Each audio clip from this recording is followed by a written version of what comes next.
গল্প স্বাগতম হৃদয়হীনের রাজ্যে। লেখনীতে নীতি জাহিদ। অন্তিম পর্ব। নবনীকে নিয়ে জাহিন সাহেবের হাসপাতালে আসে সীমান্ত। 21 বছর পর দ্বিতীয়বার এলো শ্বশুরের হাসপাতালে, তাও স্বীয় স্ত্রীকে নিয়ে। এখানে আসার আগেই শপিং মল থেকে ড্রেস এনে দুজনই চেঞ্জ করে নিয়েছে গাড়িতে। এই অবস্থায় ফেনীতে ঢুকলে সন্দেহ, বাজে কথার ইঙ্গিত সহ্য করতে হতো নবনীকে। হাসপাতালে শেহজাদ আগে থেকেই ইনফর্ম করে রেখেছিল, ভালোভাবে চেক আপ করানোর পর বুঝল বেবি আলহামদুলিল্লাহ সুস্থ আছে। সীমান্তকে পেয়ে হাসপাতালের অন্য সব ট্রাস্টি, এমডি অনেক খুশি। আজ ঢাকা না ফেরার অনুরোধ জানালো জাহিন সাহেব। কিছুক্ষণের মধ্যে নবনী ও সীমান্ত এলো নবনীদের বাসায়।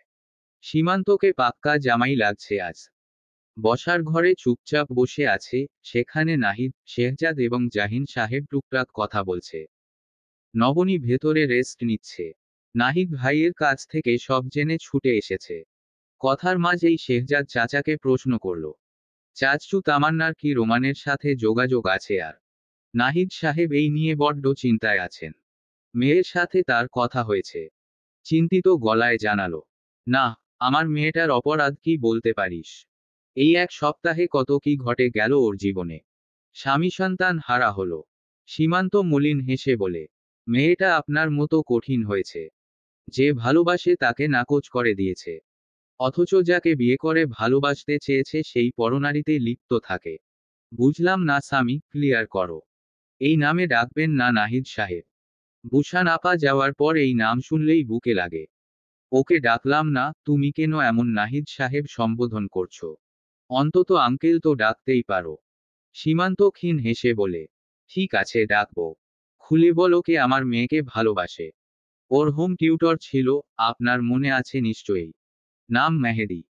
কি যা তা বলছো? মেহেদি কিভাবে ওকে ভালোবাসে? আর এছাড়া মেহেদি ম্যারিড। বিয়ে করেনি মেহেদি। ভেঙে গিয়েছে। বিয়ের দিন মেয়ে পালিয়েছে। মেহেদি আরো আগে থেকে ওকে পছন্দ করে। আপনার ভয় কখনো বলেনি। এছাড়া ওই যে স্ট্যাটাস বলেও তো কথা আছে। মেহেদির বড় ভাই মনে হয় আপনাদের শোরুমে ম্যানেজার। আপনি কি কর্মচারীর ভাইয়ের সাথে মেয়ে বিয়ে দিতেন? বিশ্বাস করো সীমান্ত, আমি জানলে এই পার্থক্য নিয়ে আসতাম না কখনো। আমাকে তো জানানোই হয়নি। এখন এসব বলে কি লাভ? বাদ দিন, তামান্না কেমন আছে এখন চাচ্ছু? এত বড় একটা অ্যাক্সিডেন্ট হলো। তবে বেবির জন্য কষ্ট হচ্ছে। মিসক্যারিজ হওয়াটা বিশাল ধাক্কা। শেহজাদ বলে উঠল। আবার নীরবতা। সহসা জাহিন সাহেব বলে উঠল, তুমি কি করলে জানলে সীমান্ত? নবনীতা বলেছে। মেহেদি কোথায়? কথা বলবো কি ওর সাথে? কি করে এখনো? সীমান্ত হেসে বলে, আপনারা বাবারা বড্ড স্বার্থপর। এখন মেহেদি কি বসে আছে তামান্নার মতো ডিভোর্সিকে বিয়ে করতে? মুখের উপর এমন কাট কাট গলা শুনে সকলেরই খারাপ লাগলো। কিন্তু সত্যি তো তাই হয়। সীমান্ত ফোন বের করে কল করলো, স্পিকারে রাখলো ফোনটা। আসসালামু আলাইকুম ভাইয়া। ওয়ালাইকুম আসসালাম, কেমন আছো মেহেদি? জি ভাইয়া, আলহামদুলিল্লাহ ভালো। কথা পেঁচাতে পারবো না, সরাসরি বলছি। আমার বোন তামান্নাকে চেনো? তোমার স্টুডেন্ট ছিল। নাহিদ সাহেবের মেয়ে। হঠাৎ তামান্নার নাম শুনে আঁতকে উঠে মেহেদি। অপর পাশে নীরবতা। নিজেই হুঁশে ফিরে কাপা গলায় জানালো, জি ভাইয়া চিনেছি। ডিভোর্স হয়েছে হাজবেন্ডের সাথে। বেশি কিছু জানতে চেও না হাজবেন্ড সম্পর্কে আপাতত। এতটুকু বলতে পারি চরিত্রহীন ছিল। তামান্নার লাস্ট উইক মিসক্যারিজ হয়েছে। মেয়েটা ভেঙ্গে পড়েছে। গড়ার মতো কাউকে দরকার। এতটুকু বলে সীমান্ত থামল। সকলে সীমান্তের রিয়েকশন দেখল। কি হলো ছেলেটা কিছু বলছে না কেন? কি যেন ভেবে বলে, মেহেদি তুমি তো তামান্নাকে চেনো খুব ভালো করে। তোমার কাছে কি এমন কোনো পাত্র আছে যে মেয়েটাকে আগলে রাখবে? বোনকে আমি আবার বিয়ে দেব। সকলে ঘাবড়ে গেল। ওমা, এটা কি? কি বলতে কি বলল? মেহেদি বিস্ময় নিয়ে বলে, ভাইয়া আমার মনে হয় ভুল হচ্ছে আমাদের। আমি যাকে চিনি সে আপনার বোন না। তার বিয়ে হয়েছে। ঢাকা থাকে। আমার ওয়াইফের কাজিন তামান্না।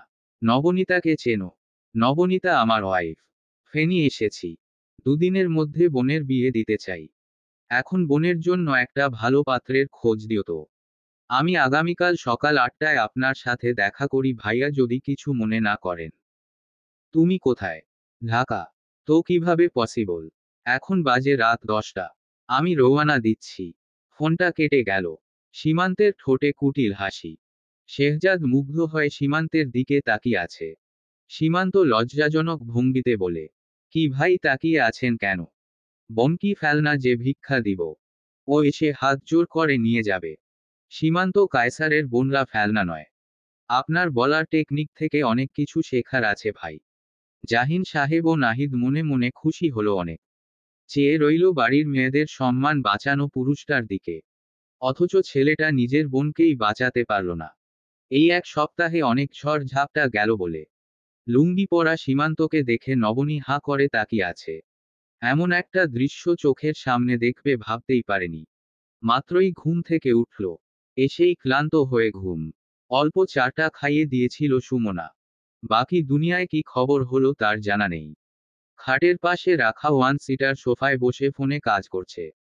ঘুম থেকে উঠে সীমান্তকে এই অবস্থায় দেখে আকস্মাৎ সজোরে হেসে উঠল। হাসির স্বরে সীমান্ত চোখ মেলে দেখে কঙ্কাবতী হাসছে। হাসলেও মেয়েটা লাল হয়, কাঁদলেও লাল হয়। আস্তে হাসেন, তবে হাসার কারণ কি? আপনি আর লুঙ্গি। বাসায় তো সব বুড়া মানুষ। আপনার বাপ চাচা কি লুঙ্গি ছাড়া কিছু পরে না? শেহজাদ সে কি মহা আনন্দে লুঙ্গি পরে ঘুরে বেড়াচ্ছে। জানতে চাইলাম খালি খালি লাগে না। এটা কিভাবে পরে? বলে কি, সীমান্ত ভাই কি যে আরাম লুঙ্গিতে বাতাস চলাচল করে। আমি কখনো লুঙ্গি পরিনি। আব্বা কিভাবে যেন পরে। আমি শিওর ভাইয়াও পরতে পারে না। আপনি একটু দাঁড়াবেন, এক নজর দেখি লুঙ্গিতে ভয়াবহ কায়েস রহমান ওরফে সীমান্ত কায়সারকে। নেন মজা, সময় তো আপনার। আমি দাঁড়াই আর লুঙ্গি খুলে পড়ে যাক। আমি মান সম্মান হারিয়ে দাঁড়িয়ে থাকি। নবনী আবার জোরে হাসছে। এবার পেটে বোধ হয় টান লাগলো। ব্যথায় আহ করে উঠল। সীমান্ত সত্যি দৌড়ে গিয়ে ধরল। নবনী সীমান্তকে কাছে পেয়ে পেটের উপর ওর হাতটা দিল। আচমকা কিছু হাতে লাগাতে সীমান্ত চোখে মুখে বিস্ময় নিয়ে চেয়ে রইল। মুখে উচ্চারণ করল, ইয়া আল্লাহ, আমি কি সত্যি ঠিক অনুভব করলাম? এই বেগম এটা কি আমার জুনিয়র ছিল? আমি আরেকবার ধরব। নবনী খিলখিল করে হেসে উঠে বলল, হ্যাঁ ও তো বসে আছে ধরা দিতে, কখন ওর বাপ আসবে আর ওই সময় নরবে। ও আপনার মতো অধরা। সহজে ধরা দেয় না। সরুন আমি উঠি।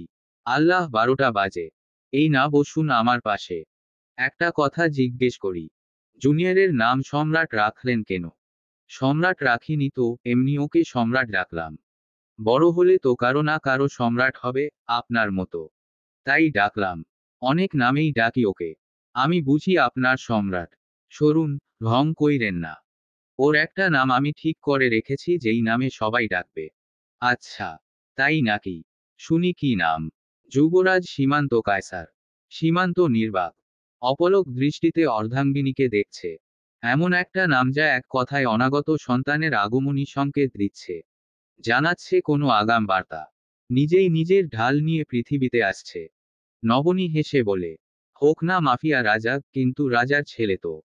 যার বাবা সীমান্ত কায়সার সে কি করে সাধারণ নামের অধিকারী হবে? আপনার প্রতিটি ভালো গুণ তার মধ্যে বেড়ে উঠুক। আপনার এখন যে সাধা সিধে চলন আমার বড্ড পছন্দের জনাব। সীমান্ত জড়িয়ে ধরে নবনীকে। কপালে ওষ্ঠ ছুঁয়ে বলে, আমারও আপনার এই সাধারণের মাঝে অসাধারণ দুঃসাহসী চলন বড্ড পছন্দের যুবরাজের আম্মি যান। এই আস্তে লুঙ্গি খুলে যাবে। এত সহজ। এটাও শিখে নেব। না হয় শ্বশুর বাড়িতে কি ট্রাউজার খুঁজে পাবো, ছি ছি লোকে কি বলবে সীমান্ত কায়সার লুঙ্গি বাঁধতে জানে না। ছেহ সেম। দুজনই অট্টহাসিতে মেতে উঠল। পাশের রুমে আরেকটা কাপল খুনোশুটিতে ব্যস্ত। অনেকদিন পর পর পাশে পায় প্রিয় পুরুষটাকে। আগলে ধরে। আজ কেন যেন চুপচাপ শান্ত শিষ্ট তনুজা একটু বেশি কথা বলছে। আমার অবস্থা হয়েছে স্বামী বিদেশ টাইপ। আসেন কেন আপনি দুদিন পর পর? কষ্ট দিয়ে যান। সবার বেবি হচ্ছে, আমারও লাগবে। শেহজাদ হতমত খেয়ে তাকিয়ে আছে। সে বড্ড বিরক্ত। এই মেয়ে পড়া শেষ করা অবধি বেবি নিবে না। বোনটাও পুচকি মা হয়ে যাচ্ছে। তাকে না হয় সীমান্ত সামলে নেবে। পাশে থাকবে। শেহজাদ মিশনে বাইরে থাকে। সে কি করে সামলাবে তনু পুচকিকে? তখন বিদেশ বৈভবে আরো কষ্ট বাড়বে। তাই আরো 2 বছর পর প্ল্যান করবে ভেবেছিল। এই মেয়ে সন্ধ্যারাত থেকে প্যান প্যান করছে। বিরক্ত হয়ে এক ধমক দিল শেহজাদ। এই চুপ করো পুচকি। হাঁটতে গিয়ে আছাড় খায় শতবার আসছে মা হতে। তনুজা আকস্মাৎ অদ্ভুত এক কাজ করে বসল। দরজা খুলে নবনীর রুমে গিয়ে জোরে দরজা ধাক্কাতে লাগলো। নবনী ওয়াশরুম থেকে ফ্রেশ হয়ে বের হলো মাত্র। দরজা খুলতেই পাশে সীমান্তও এসে দাঁড়ায়। নবনীর হাত ধরে টেনে ডাইনিংয়ে আনে। কাঁদো কাঁদো গলায় বলে, নিতু তোর ভাইকে বল আমাকে বাচ্চা দিতে, সবার বাচ্চা হচ্ছে। আমি একা থাকি সারা বছর। এখন আবার নেক্সট উইক আমাকে ছেড়ে চলে যাচ্ছে। আমি নাকি বাচ্চা? নবনী বেকুব হয়ে তাকিয়ে আছে। একবার ভাই তো একবার স্বামী। সীমান্ত মুখ টিপে হাসছে। শেহজাদের বিস্ময়কর চেহারা দেখে হাসি আটকাতে পারল না, হো হো করে হেসে ফেলল। নবনী ধমকে তনুজাকে বলল, তুই আসলেই বাচ্চা। এত রাতে বাচ্চা বাচ্চা করছিস। আর ভাইয়া কি চাইছে দাও না। পাপা, আম্মু উঠলে তোমার 12টা বাজাবে। বলদের মতো কথা বলিস কেন? বাচ্চা কোথায় থেকে এনে দিব এখন আমি? সীমান্ত ভাই আপনিও এভাবে হাসছেন আমার অসহায় অবস্থা দেখে। আর তনুজা তুমি কি দেখতে পারছো না ভাই দাঁড়িয়ে আছে এভাবে কেউ বলে? তনুজা এতক্ষণে হুঁশে এসে কেঁদেই দিল। সীমান্ত আশ্বস্ত করে বলল, কিছু হবে না ভাবি, এভরিথিং ইজ অলরাইট। এখানে সবাই অ্যাডাল্ট। ভাবিকে নিয়ে ভেতরে যান শেহজাদ ভাই। সারা বছর বাইরে থাকেন কথাটা মিথ্যা নয়। সঙ্গ দরকার উনার। বাবা মা উঠে গেলে লজ্জায় পড়বেন আপনি নিজেই। ভাবির দোষ নেই। একটা ছোট সদস্য থাকলে এমনিতেই জীবন পরিপূর্ণ। আমার চেয়ে বড় উদাহরণ কি আছে? ভাবি ভেতরে যান। নবনী স্বামীর দিকে চেয়েছিল। ভাবতেও শান্তি পাচ্ছে কি থেকে কি হলো। কত পরিবর্তন একটা মানুষের। শেহজাদ তনুজাকে রুমে পাঠিয়ে নিজে যেতেই ঘুরে দাঁড়িয়ে বলে, বাহ সেই তো লুঙ্গি দেখি সুস্থ আছে, একবারও কি খুলেনি? সীমান্ত মুখ ভেঙচি দিয়ে বলে, কেন ভাই দোয়া করেছিলেন যেন খুলে যায়। খুললেও সমস্যা নেই এখন ঘুমাতে যাচ্ছি, রুমে আপনার বনি আছে। নবনী চোখ রাঙিয়ে ধমক দিল, অসভ্য। বিড়বিড় করতে করতে রুমে ঢুকে গেল। শেহজাদ লজ্জা পেয়ে বলে, ভাই মুখে তো লাগাম টানেন। যত দোষ সীমান্ত ঘোষ। যান যান বউ বসে আছে রুমে। আপনার কপালে আজকে উত্তম মধ্যম জুটতে পারে। Good night. মাথার উপর সিলিং ফ্যানটা ঘুরছে। এরপরও গরম লাগছে। হঠাৎ ঘুম উবে গেল চোখ থেকে। পাশ ফিরেই দেখে ঘুমোচ্ছে প্রিয়তমা স্ত্রী। বিছানা বদলে ঘুম আসে না এটা নেহাত আহ্লাদি কথাবার্তা বলে সীমান্তের বেলায় খাটে। লাখ টাকার নরম গদিতে যেমন রাত কাটিয়েছে কারাগারের মতো জায়গায় সিমেন্টের ফ্লোরকেও বানিয়েছিল স্বয়ংস্থান।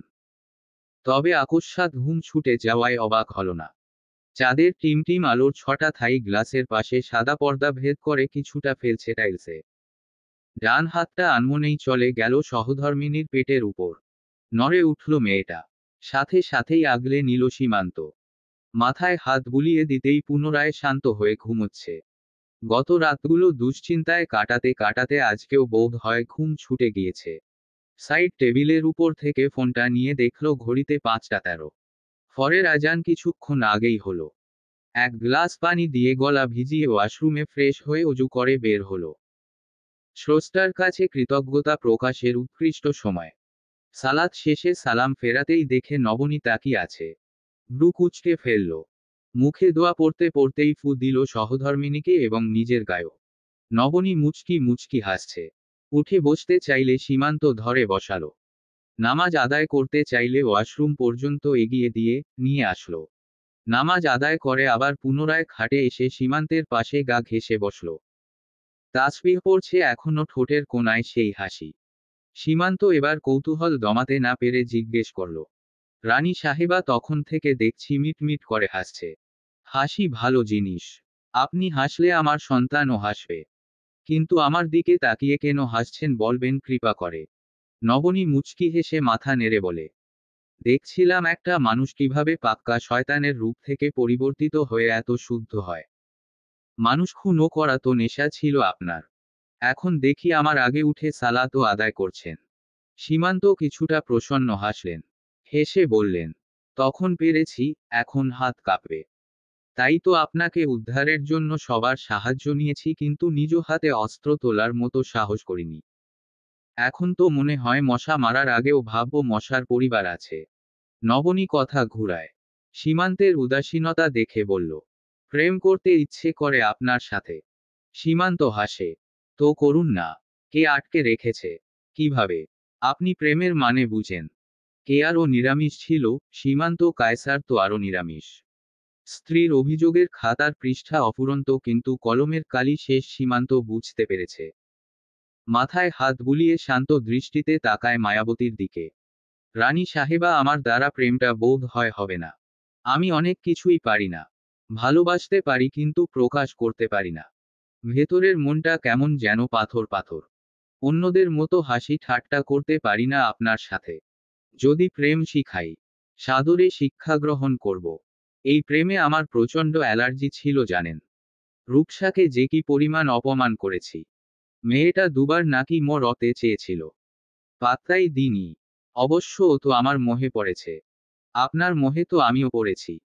কথা শেষ করতে করতে নবনী অন্যমনস্ক হয়ে ওর হাত যায় সীমান্তের বুকে, এরপর গলায়। সীমান্ত বোঝার চেষ্টা করে, ঠোঁট কামড়ে হাসছে। এই মেয়ে যদি দেখে সীমান্ত হাসছে, তাহলে নির্ঘাত লজ্জায় ওর দিকে আর কখনো তাকাবে না। এখন নবনীর হাত সীমান্তের দুগালে আলতো ছুঁয়ে দিচ্ছে। সীমান্ত মুখ নামিয়ে আনে প্রিয়তমার মুখের সন্নিকটে। দুজনের শ্বাস প্রশ্বাস আছড়ে পড়ছে। সীমান্ত পুরো সজাগ মস্তিষ্কে নবনীকে অবলোকন করছে, ঠোঁটের কোণে দুষ্টু হাসি রেখে। নবনী আনমনেই অধর ছোঁয় সীমান্তের। নামাজের ওয়াক্ত শেষে ফোন অ্যালার্মের তীব্র আওয়াজে নবনীর ধ্যান ভেঙে যায়। অক্ষিকোটর থেকে বেরিয়ে আসার উপক্রম। সাথে সাথে নিজের দুহাতে ঠোঁট ঢেকে ফেলে। চোখ ছলছল। দিনের আলো প্রবেশ করছে কিছুটা। সীমান্ত ওর লজ্জায় ভেঙে পড়া বদন দেখে সাথে সাথে আগলে ধরে দুহাতে। বউ, আপনি লজ্জা পাচ্ছেন কেন? আশ্চর্য আমি এটা। আমারই অধর ছুঁয়েছেন আপনি। এত অপ্রস্তুত হচ্ছেন কেন? আমারই তো দোষ। আমি আপনার দিকে খেয়াল করলাম না। নবনী ফুঁফিয়ে উঠেছে। সীমান্ত বুকে আগলে ধরে ভাবছে, কত জাতের, কত চরিত্রের মেয়ে আছে এই পৃথিবীতে। কিছু মেয়ে জীবিকার জন্য সম্মান বেচে, কিছু মেয়ে বেহায়াপনা করে, কিছু আছে সদিচ্ছায় নিজেকে বিলি করে, আর এক শ্রেণী হলো তার স্ত্রী। বৈধ স্বামীকে চুমু দিয়ে বোকার মতো কেঁদে যাচ্ছে। সীমান্ত আজলায় মুখ তুলে বলে, কেঁদে কি আমাকে অপমান করছেন? আমার ঠোঁটে কি মরিচ লাগিয়ে দিয়েছিলাম যে চুমু খেয়ে আপনারটাও জ্বলছে, তাই দুঃখে কাঁদছেন? কাঁদতে কাঁদতে লজ্জা পেয়ে হেসে দিল। নবনী জানে সীমান্ত হাসাতে এমন বলেছে। সীমান্ত কাছে এসে বলে, ওটা আপনার পক্ষ থেকে আমার জন্য উপহার ছিল বেগম। এখন আমারটা গ্রহণ করুন। বাড়ির অ্যাড্রেস মেসেজ করেছে। হয়তো 5 মিনিটের মধ্যেই চলে আসবে মেহেদি। নবনী তখন ঘুমিয়ে পড়েছে স্বামীর উষ্ণতা পেয়ে। সীমান্ত বুকে আগলে ধরে ঘুম পাড়িয়েছে। পরনের লুঙ্গি চেঞ্জ করে নিজের প্যান্ট আর শার্ট পরে স্বরূপে ফিরে আসলো। রুমের দরজা খুলেই দেখল সুমনা নাস্তা সাজিয়েছে টেবিলে, বাকিরাও টেবিলে। সীমান্তকে দেখে নাহিদ মুচকি হেসে বসার জন্য অনুরোধ জানালো। ঠিক তখনই কলিং বেল বেজে উঠল। শেহজাদ উঠতে চাইলে সীমান্ত হাত নাড়িয়ে বুঝায় ও যাচ্ছে। দরজা খুলতেই সীমান্তকে সালাম করতে চায় পা ছুঁয়ে। সীমান্ত ধমকে বলে, মেহেদি, আগেও বেশ কয়েকবার বলেছি এই কাজ করবে না। আমার পছন্দ নয়। সীমান্ত বুকে আগলে ধরতেই জড়িয়ে ধরে। ইশারা দিয়ে বুঝায় সামনে যেয়ে বসতে। মেহেদি সামনে আসলে জাহিন সাহেব বসার জন্য আহ্বান জানায়। বুঝতেই পারছে সোজা ঢাকা থেকে এখানে এসেছে। মেহেদি ফ্রেশ হয়ে সকলের সাথে বসে খাওয়া শুরু করে সবাই। ঘড়িতে সকাল 9টা 15। সীমান্ত চিতুই পিঠাটি মুরগির মাংসে চুবিয়ে মুখে পুড়িয়ে মেহেদিকে বলে, সাধারণত খেতে বসলে কথা বলাটা আমার অপছন্দের, তবুও আজকে কথা বলা মনে হয় দরকার। মেহেদি কিছুটা অপ্রস্তুত। নাহিদ সাহেবকে দেখে বিচলিত হয়ে পড়লেন। মুখে খাবার দিয়ে আস্তে আস্তে চিবাচ্ছে। পুরোপুরি অনিমন্ত্রিত মেহমান সে আজ। সীমান্ত প্রশ্ন ছুড়ল, বলো মেহেদি, কি মনে করে এভাবে রাতারাতি দেখা করতে চলে এলে? মেহেদির খাওয়া থেমে গেল। কিভাবে বলবে বুঝতে পারছে না। ঢোক দিলে বলে, ভাইয়া একটু আলাদা ভাবে। সীমান্ত থামিয়ে বলল, পার্সোনাল কিছু নাকি? মেহেদি ঘাবড়ে গেল। আমতা আমতা করে বলল, ভাইয়া, তামান্নার বিয়ের কথা বলেছিলেন না? হ্যাঁ, পাত্র পেয়ে গিয়েছো? না ভাইয়া, মানে পাত্র আছে। কি করে ছেলে? You are so fast Mehedi. Very impressive.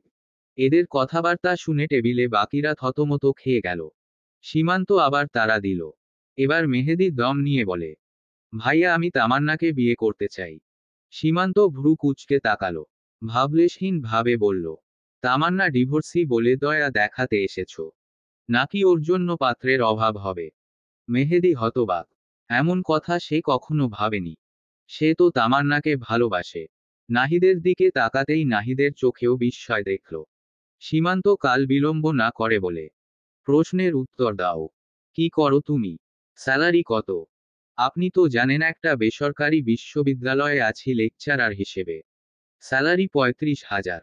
মাথা নত করে ফেলল উত্তর দিয়ে। Impressive. Very impressive. Is that enough? থাকো কোথায়? ঢাকাতে 35 দিয়ে কিভাবে চলবে? এখন একটা মেসে আছি। বাসা নিব। খাবে কি? বাসা ভাড়া দিবে কি? নিজে চলবে কি করে বা তামান্নাকে কি দিবে? মেহেদী চুপ করে বলে, ভাইয়া একটা পার্ট টাইম জব করি। তাহলে তামান্নাকে কখন সময় দিবে? অনলাইনে করি। ওখান থেকে 20,000 এর মতো আসে। হয়ে যাবে দুজনের ইনশাআল্লাহ। তার মানে তোমার সাথে তামান্নাকে মানিয়ে নিতে হবে? না ভাইয়া আমি অমন বলিনি। আমার সাধ্যের মধ্যে আমি ওকে ভালো রাখার চেষ্টা করব। হবে না। অন্য পাত্র দেখে। এত টানাপোড়েনের সংসারে তো রোমান ও ওকে রাখেনি। সুখে থাকার জন্য বিয়ে দিয়ে অভাবের দায়ভার নিতে পারবো না। এতক্ষণ মাথা নিচু করে কথা বললেও এবার মেহেদী সীমান্তের চোখে চোখ রাখল। ছলো চোখে তাকিয়ে থাকা দেখে সীমান্ত ফিরে গেল নিজের অতীতে। প্রেয়সীকে না পাওয়ার বেদনা কতটা যন্ত্রণাদায়ক সে জানে। নাহিদের দিকে তাকিয়ে দেখল নাহিদ একমনে মেহেদীকে দেখছে। মেহেদী সহসা উঠে দাঁড়ায়। বেসিনে হাত ধুয়ে বলে, ভাইয়া আমি আসি, হয়তো বামুন হয়ে চাঁদে হাত বাড়িয়েছি। আপনি যখন বললেন তামান্নার ডিভোর্স হয়েছে ওই মুহূর্তে মাথা কাজ করা বন্ধ করে দিয়েছিল। শুধু মনে হচ্ছিল মহান আল্লাহতালা আমাকে মনে হয় আরেকবার সুযোগ করে দিয়েছেন। কাল রাতে একটু রাশ গিয়েছে। ভার্সিটির খাতার চাপ, অনলাইনে একসাথে অনেকগুলো আর্টিকেল সাবমিশন। সব মিলিয়ে রাতে রান্নাটা করতে পারিনি। অন্যরা বাইরে থেকে আনিয়ে খেয়েছিল। আমি কয়েক পিচ বিস্কুট খেয়ে শুয়ে পড়ছিলাম, শরীরে জ্বর জ্বর লাগছিল। আপনি ঠিক তখনই ফোন দিলেন। সব ফেলে ছুটে এসেছি। ভাইয়া আমাকে মাফ করবেন কোনো ভুল করলে। আমি আর ভাইজান আপনার প্রতি সারা জীবন কৃতজ্ঞ। আপনি অনেক করেছেন আমাদের জন্য। আজ আসি তবে। আজকে ছুটি নিয়েছিলাম। ঢাকা ফিরতে হবে। নাহিদ অবাক হয়ে দেখছে মেহেদীকে। এ যেন নিজেকে দেখতে পেল। সেই বুসানের জন্য ঠিক এভাবে ছুটে গিয়েছিল মেহবুব কায়সারের কাছে।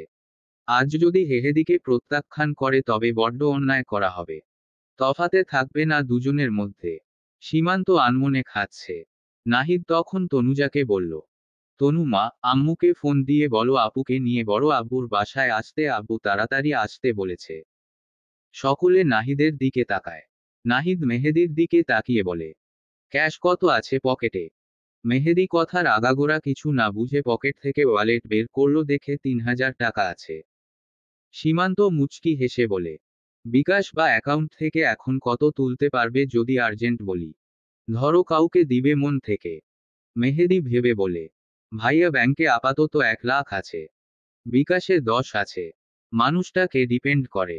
এগুলোই সম্বল আমার। মোহরানা কত ধরবেন? শেহজাদ প্রশ্ন করল। হঠাৎ এমন অদ্ভুত কিছু প্রশ্ন মাথা খেলল না। কয়েক মিনিটের মাথায় পকেট থেকে ফোন বের করে ফোন করল কাউকে।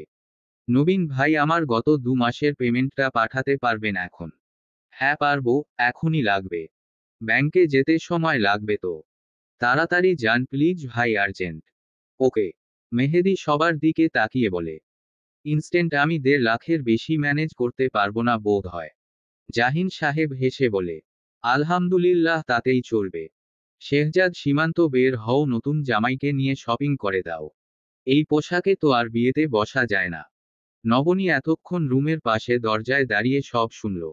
বিমুগ্ধ হয়ে চেয়ে রইল সীমান্তের দিকে।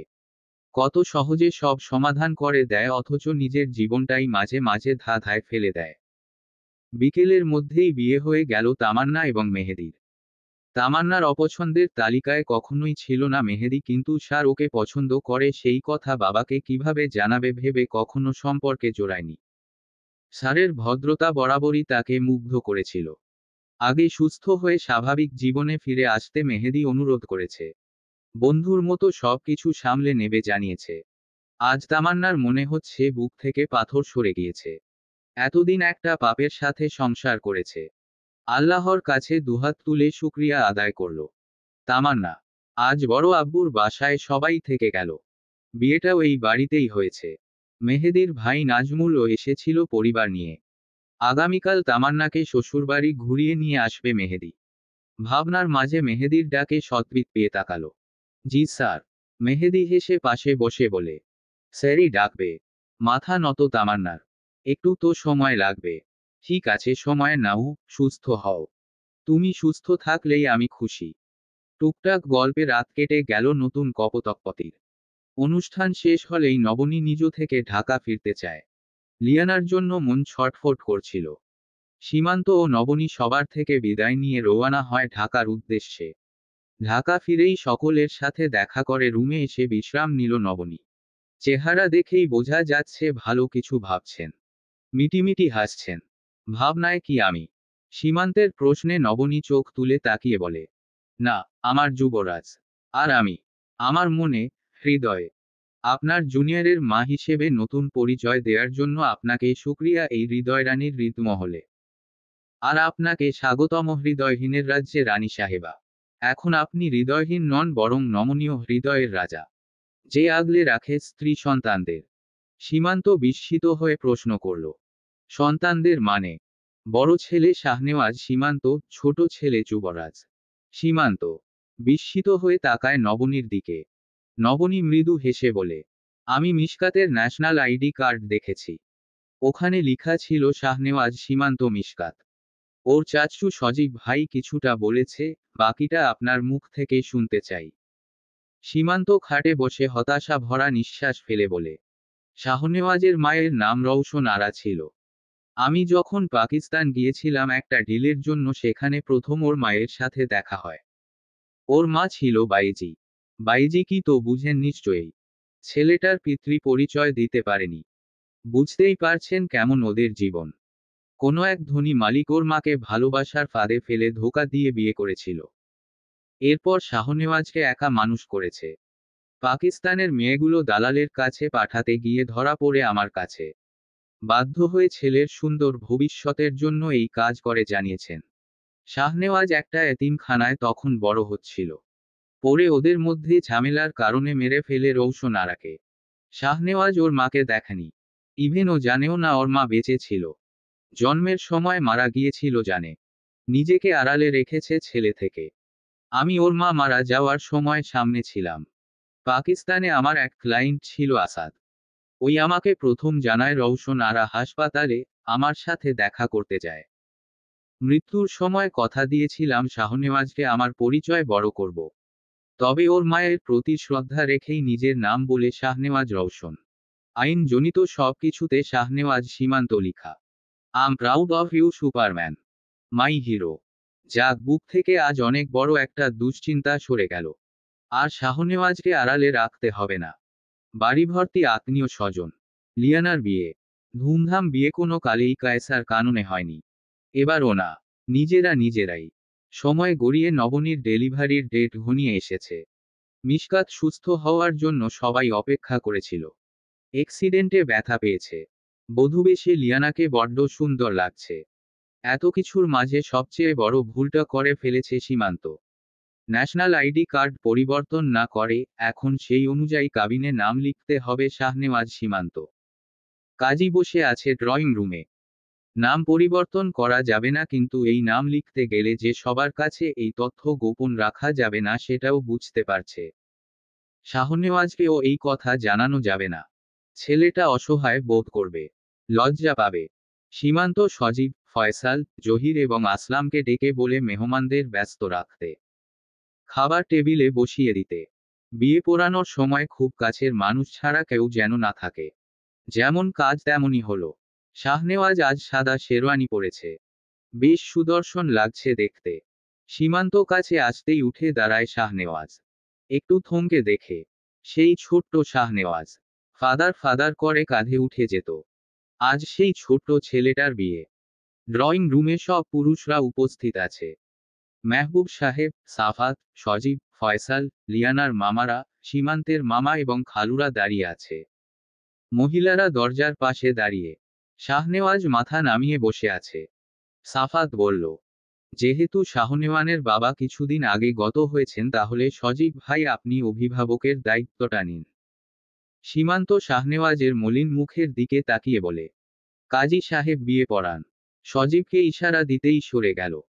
সীমান্ত গিয়ে বসল শাহনেওয়াজের পাশে। সাফাত বলল, তুই বসলি কেন? সজীব ভাইকে জায়গা দে। আমার ছেলের বিয়েতে সজীব কেন অভিভাবক হবে আমি থাকতে? উপস্থিত প্রত্যেকের চোখ কপালে। কি বলে ওর ছেলে? সীমান্তের দেরি সইল না, কাজীকে অনুরোধ করে বলল, শুরু করেন কাজী সাহেব। কাজী শাহনেওয়াজের আইডি কার্ড চাওয়াতে সীমান্ত পাঞ্জাবির পকেট থেকে বের করে দিল। সকলে বিস্ময় নিয়ে তাকিয়ে রইল। কাজী আইডি দেখে নাম বলল, পাত্র শাহনেওয়াজ সীমান্ত মিশকাত। থেমে গেল কাজী। সাফাত আচমকা রেগে গিয়ে বলে, এই থামেন কিসের শাহনেওয়াজ সীমান্ত? মিশকাত তোমার বাবা নেই মানলাম। সীমান্তকে কেন বাবা বানাচ্ছ? আর কি পাগলামি শুরু করেছিস তুই সীমান্ত? সীমান্ত বলল, ভাইয়া বিয়েটা হতে দাও, পরে বুঝিয়ে বলছি। অসম্ভব, এত ঘাপলা নিয়ে মেয়ে বিয়ে দিব না। সীমান্ত আবার বুঝালো। এবার মেহবুব সাহেব সহ লিয়ানার মামারা, সীমান্তের মামারাও খেপে গেল। সীমান্ত শুধু চুপ করে দেখল। পুরোটা সময় শাহনেওয়াজ নীরব ছিল। আজ সীমান্তের সাথে পুরো পরিবারের এক পর্যায়ে তর্ক শুরু। বারবার বলার সত্ত্বেও কেউ বুঝতেই চাইছে না। অনুরোধ করে বলছে বিয়ে হলে সব খুলে বলবে, এখন সবার মাঝে সিন ক্রিয়েট না করতে। কিন্তু কে শুনে কার কথা? বিয়ে দেবে না তারা শাহনেওয়াজের সাথে। লিয়ানার মামা বলেই ফেলল, চালচুলোহীন ছেলে। শুরু থেকেই আমার সন্দেহ হয়েছে। মা বাপ নিয়ে কোনো সঠিক তথ্য নাই।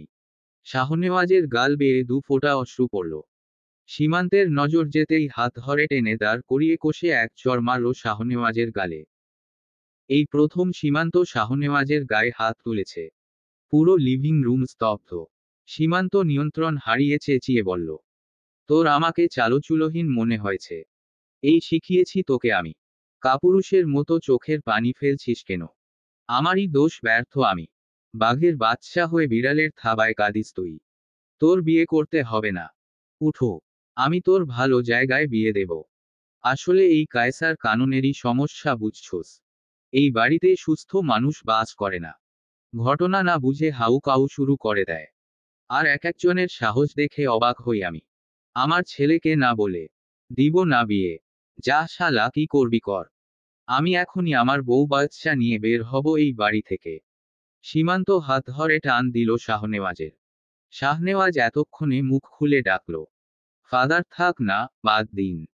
কিসের ফাদার? ডাকবি না ফাদার। তোর বাপ তো মরছে, চালচুলোহীন তুই। শুনছিস না বলছে। আমি তো কিছু মনে করিনি। আমি করেছি। যে আমি আজকে এত বছর কখনো তোর গায়ে আঁচড় পর্যন্ত দিইনি। আজ এদের জন্য এক নিমিষে আমি গায়ে হাত তুললাম। তুলবই না বা কেন এই শিক্ষা দিয়েছিলাম? অপমান করছে আর চুপচাপ সহ্য করছিস কেন? আমার পরিবার বলে। আমি করেছি অপমান কখনো? আমার ছেলে ছাড়া কেউ তোকে অন্য নামে চেনে? এই সজীব, ফোন লাগা হোম মিনিস্টারকে। হোম মিনিস্টারের ভাতিজি না শাহনেওয়াজের ক্লাস ফেলো ছিল। বিয়ের প্রস্তাব দিয়েছিল যে, ওর সাথে আজকেই আমি বিয়ে দিব তোর। চল আমার সাথে। ফাদার, পাগল হয়ে গিয়েছেন আপনি? কেন এমন করছেন? ভুল বোঝাবুঝি হয়েছে। উনাদের জায়গায় থাকলে আমিও এমন করতাম। আমি সবাইকে বুঝিয়ে বলছি। সকলের দিকে তাকিয়ে শাহনেওয়াজ বলে, আমি যখন ছোট ছিলাম তখনই ফাদার আমার দায়িত্ব নেয়।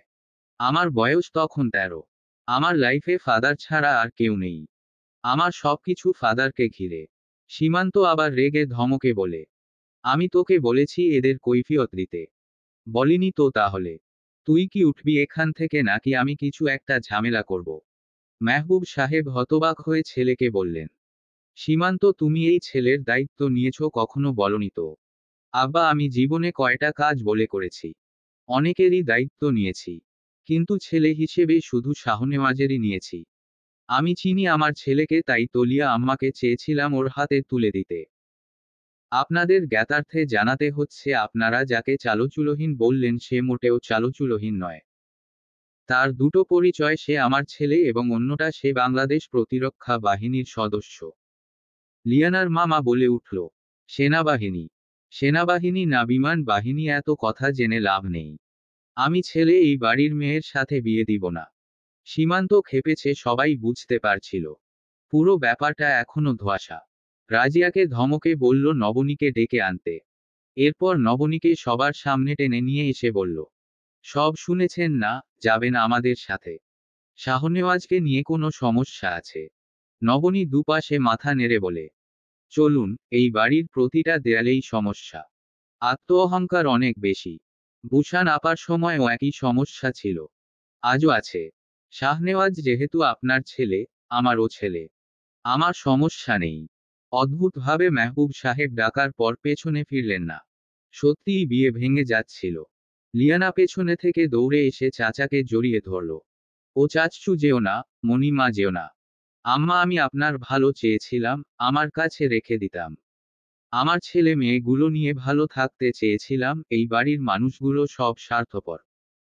এরা নিজের স্বার্থ বুঝে আর বুঝে কিভাবে আঘাত দেয়া যায়। আপনি যদি বলেন সবাইকে ছেড়ে আমার সাথে যেতে পারবেন, চলেন তাহলে। মেহবুব সাহেব তেতে উঠলেন। এই সীমান্ত ঘরের মেয়ে বউ সব বের করে নিয়ে যাচ্ছ কোন সাহসে? আমার বউ, আমার ছেলে নিয়ে যাব। আপনার নাতনিকে আটকান। সাফাত সীমান্তের সামনে এসে হাত ধরে টেনে নিয়ে গেল রুমে। বাইরে থেকে দরজা আটকে দিল। ভেতরে কি কথা হচ্ছে দুই ভাই এর মধ্যে আদতে কেউ জানে না।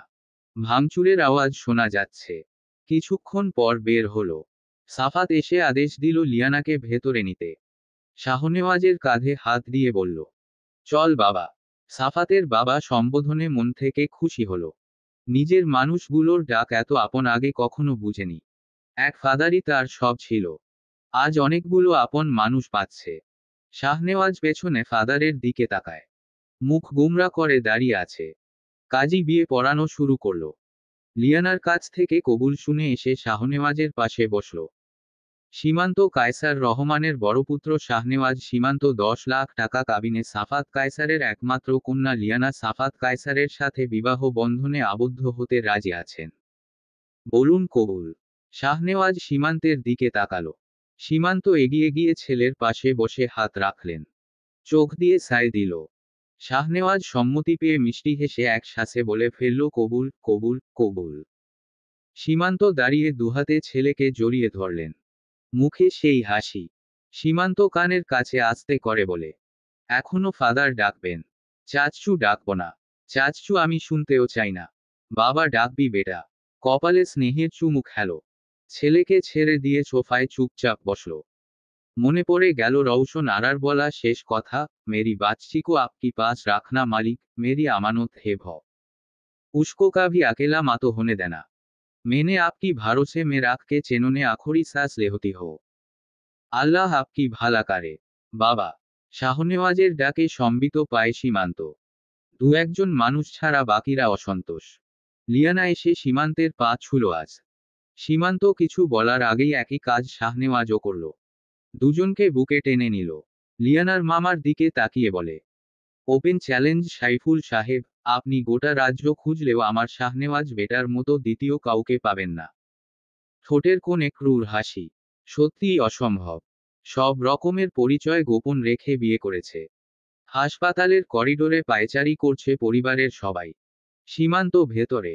নবনী চেয়েছে সীমান্ত যেন ভেতরে থাকে। নবনীর বাম হাতটা চেপে সীমান্ত বসে আছে পাশে। হাফ এনেস্থেসিয়া দেয়া। সার্জনরা নিজেদের কাজ করছে। নবনীর দিকে তাকিয়ে দেখে বন্ধনেত্র বেয়ে জল গড়িয়ে পড়ছে। মনে মনে স্রষ্টার কাছে হয়তো আর্জি করছে সন্তান যেন সুস্থ থাকে। আকস্মাৎ বাদশার কান্নার আওয়াজ। তোরাক করে চোখ খুলল নবনী। সীমান্ত চোখ বড় করে তাকায় নবনীর দিকে। মুচকি হাসে দুজন। ঠোঁট নেড়ে সীমান্ত উচ্চারণ করল আলহামদুলিল্লাহ। নার্স এসে সীমান্তের পাশে দাঁড়ায়। ডফরিদা সীমান্তের সামনে এসে বলে, কংগ্রেচুলেশনস ভাইয়া, ইটস বেবি বয়। কাপা কাপা হাতের উত্তেজনা টের পায় নিজেই। হাত বাড়িয়ে কোলে তুলে নেয়। ছোট্ট ছোট্ট আদুরে হাত পা ছুঁড়ে চিৎকার দিয়ে কাঁদছে। যুবরাজ সাহেব বড্ড বিরক্ত। কপালে চুমু খায় প্রথমে সহধর্মিনীর, এরপর সন্তানের। বাবার উষ্ণ আদর পেয়েই পিট পিট করে তাকিয়ে শান্ত হয়ে যায়। ডাক্তার হেসে বলে, ভাই, পুত্র তো বাবা আহ্লাদে ভরা হবে। সীমান্ত বুকে জড়িয়ে ধরে বলে, আমার যুবরাজ। নবনীর দিকে তাকিয়ে বলে, ধন্যবাদ রানী সাহেবা, আমাকে যুবরাজের বাবা বানানোর জন্য। পিতৃস্বাদ অনুভব করানোর জন্য অসংখ্য ভালোবাসা। ডাক্তারের দিকে তাকিয়ে বলে, ফরিদা, আমি কৃতজ্ঞ সৃষ্টিকর্তার নিকট এবং তোমার নিকট। শুক্রিয়া ভাই। আল্লাহ আমাদের সব বিপদ থেকে রক্ষা করুন।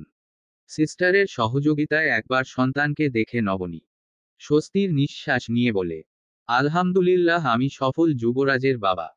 বাকিটা আপনার দায়িত্ব সামলে নিন। বাচ্চাকে ফ্রেশ পরিচ্ছন্ন তোয়ালে জড়িয়ে পুনরায় সীমান্তের কোলে দেয়। বন্ধ দরজা থেকে সন্তান কোলে নিয়ে বের হয় সীমান্ত। শাহনেওয়াজ, লিয়ানা সবার আগে দৌড় দেয়। বাড়ির বড়রাও এগিয়ে আসে। শাহনেওয়াজ এগিয়ে এসে কোলে নিতে চায়। বাবা, আমার ভাই। সীমান্ত মাথা নাড়ে, হাত বাড়ায় শাহনেওয়াজ কোলে নিয়ে। লিয়ানা শাহনেওয়াজকে ধমক দিয়ে বলে, তুমি পড়ে সরো তো। চাচ্চু, আমাকে দাও। ওদের কারাকারি দেখে বাকিরা হাসছে। মাঝখান থেকে সানজিদা এসে নাতিকে কোলে নিয়ে চলে গেল। সীমান্ত হাসছে। গাল ফুলিয়ে লিয়ানা বলে, মনে রাইখো দাদি, সময় আমারও আসবে। দিব না কোলে। সকলে ভিড় জমিয়েছে বেবি নিয়ে। বেবির নাম জানিয়েছে আগেই নবনী। সীমান্ত পরিবারের দিকে তাকিয়ে ভাবছে, কি করে পারলাম এতগুলো বছর এদের থেকে নিজেকে দূরে রেখে ভুল বুঝে অন্যায় পথ বেছে নিতে। পরক্ষণেই মনে পড়ল, আল্লাহ যা করেন তা মঙ্গলের জন্যই করেন। হাসপাতাল থেকে বেরিয়ে গেলেন মসজিদে। দুরাকাত শোকরানা নফল আদায় করা যে কর্তব্য। 10 বছর পর যুবরাজ বড় হতে থাকে। বাবার প্রিয় সঙ্গ সে। মায়ের মতো তারও সুপারম্যান বাবা। সীমান্ত শুরু করে নতুন ভাবে সবকিছু। সময় পেরিয়ে গিয়েছে। এই তো সেদিনই তো ঘরে বউ হয়ে এলো ছোট্ট নবনী। যুবরাজের বয়স আজ 10 বছর। গত মাসে দেশে এসেছে সীমান্ত। ব্যবসার কাজে দেশ বিদেশ যেতে হয় এখন। স্ত্রী সন্তানদের নিয়েও মাঝে মাঝে বেরিয়ে আসে। ড্রয়িং রুমে খেলছে যুবরাজ। পাশ থেকে ধপ করে লাফিয়ে উঠে ছোট্ট পুতুলের ন্যায় দুটো হাত চোখ ধরল সীমান্তের। আমি কে বলো তো পাপা? আমি তো চিনতেই পারছি না। কে আমার পেছনে? আমার তো ভয় লাগছে। বাঁচাও আমাকে। আমাকে ছাড়ো। তোমাকে এক্ষুনি বকুনি দিবে আমার শাহজাদি। শাহজাদি আম্মাজান কোথায় আছেন? পাপাকে বাঁচান। চোখ খুলে গাল ফুলিয়ে মুখ ভেঙচি দিয়ে বাবার কোলে বসে 4 বছর বয়সী সীমান্ত কন্যা শাহজাদি। সীমান্ত একদম কথা বলবে না পাপা, তুমি শাহজাদিকে চেনোনি কেন? কথা শুনে বুঝোনি কেন বলো? পতা পাপা। আরি। হো হো। শাহনেওয়াজের কাঁধে যুবরাজ পাশের সোফায় বসতে বসতে শাহনেওয়াজ বলে, ভেরি ব্যাড বাবা, কেন আপনি আমার শাহজাদিকে চেনেননি? কাম মেরি পারি। ভাইয়াকে পাশাও। সীমান্ত মেয়েকে কাতুকুতু দিয়ে হাসিয়ে দিল। নবনী এক বল মুড়ি মাখা নিয়ে এসেছে সবার জন্য। লিয়ানা হয়তো মা হতে পারবে না জেনেও বিয়ে করেছিল শাহনেওয়াজ, আজ তাদের কোল জুড়ে ছোট্ট শ্রেয়া। 6 মাস বয়স। লিয়ানা মেয়েকে ঘুম পাড়িয়ে রুমে এসে সবার সাথে গল্পে আড্ডায় মেতে উঠল। তখনই রুম কাঁপিয়ে ফোন এলো সীমান্ত কায়সারের ফোনে। বসো, ইমরান স্যার ফোন করেছে। আপনার সাথে দেখা করবে। সীমান্ত কিছুটা থমকে গেল। এত বছর পর 33-এ বন্ধুত্ব বিচ্ছেদ হলো, আজ বয়সটা 43। ইমরানের সাথে ব্যবসা না করে দেয়াতে সেবার তুমুল রাগারাগি হয় নয়ন, মিনহাজ এবং ইমরানের সাথে। ইস্যু ছিল কাকনের প্রেজেন্ট হাজবেন্ড। ইমরান যদিও বড্ড অভিমানী, বন্ধুত্ব বিচ্ছেদে টু শব্দ করেনি। নীরব থেকে সমর্থন করেছে বাকিদের। জারিফ সম্পর্কে অনেক তথ্য জানত না সীমান্ত, তাই জারিফের সাথে একটা বিজনেস ডিল করেছিল কাকুনকে বিশ্বাস করে। বুঝতে পারেনি কাকন মিথ্যা জালে ফাঁসিয়েছে। আজ এত বছর পর বন্ধু আবার দেখা করতে চাইল, ব্যাপারটা সিরিয়াস মনে হলো। শাহনেওয়াজকে ইশারাতে ডাক দেয় সীমান্ত। দুজনই আড়ালে চলে যায় গোপন সন্ধির জন্য। কিচেনে সকালের নাস্তা বানানো শেষ করে মাত্র হাত মুছল নবনী। রাজিয়াকে ছাদে পাঠিয়েছে থাই পাতা ছিঁড়ে আনতে। সুপে দিবে। পেছনে থেকেই শক্তপোক্ত দুটো হাত কোমর জড়িয়ে ধরল। বুঝতে পারল কাজটা কার। ঘাড়ে মুখ ডুবিয়ে কানের নরম অংশে থেমে থেমে উষ্ণ উষ্ণ ছোঁয়ায়। ছাড়ুন, রাজিয়া আসবে। আসুক। আপনার দুই অংশ চলে আসবে। বড্ড লজ্জায় পড়তে হবে জনাব। উহু, ডোন্ট ডিস্টার্ব মি। বাড়িতে সবাই আছে। ঘড়িতে সকাল 7টা। এখন সকলে নাস্তার জন্য উঠবে তো যুবরাজের পাপা। স্কুলের জন্য রেডি করে এসেছি ছেলেকে। ছাড়ুন প্লিজ। প্লিজ শুনুন কথাটা। একটা শর্তে। কি? নতুন যুবরাজ বা শাহজাদি লাগবে। রাজ্য ছোট তো। তিনটাতে আপনার চলছে না। না তো। সরুন। আগে কথা দিন। ভেবে দেখব। ওকে।